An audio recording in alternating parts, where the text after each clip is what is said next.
Welcome to Talmudic Treasures. Today we are learning Yevamot page 88, which discusses the concept of accepting witnesses' testimony. Now, typically, when we're dealing with witnesses, we require to have at least two witnesses for their testimony to have validity. One witness is generally not accepted. However, the Talmud over here discusses two situations where we are lenient. First of all, when it comes to matters which are prohibited or permissible, such as food.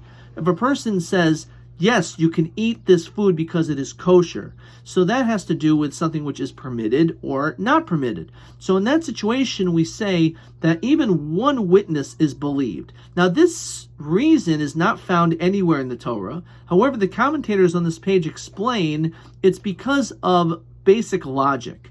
Because if we would not believe one witness, then you would never be able to go and to your friend's house.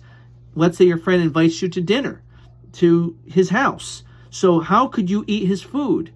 Only because one witness will be trustworthy. Furthermore, let's say a husband decides to make dinner one night for his wife. So what right does his wife have to eat this food? After all, don't you need two witnesses to verify that it is good? The answer is no. Even one witness will be sufficient.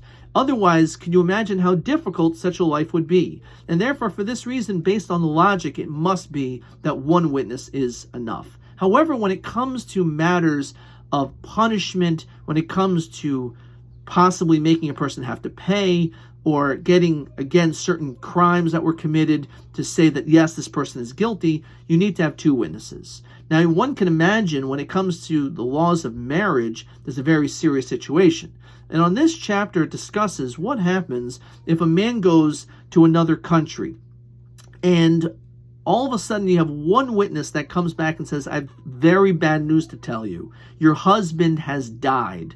So in that situation, will we allow her to get remarried? Now, normally you should require two witnesses. The problem is that if we would not allow this one witness's testimony to be accepted, this woman may remain what's called an aguna. She will remain unmarried for the rest of her life.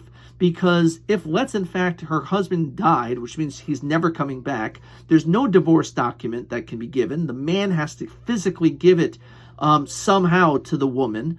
And therefore, if this man is questionably dead, so she'll never be able to get remarried and to be able to continue in her life. So the rabbis are extremely sensitive when it comes to the issue of an aguna, of a woman in this situation. And here also, even one witness is accepted.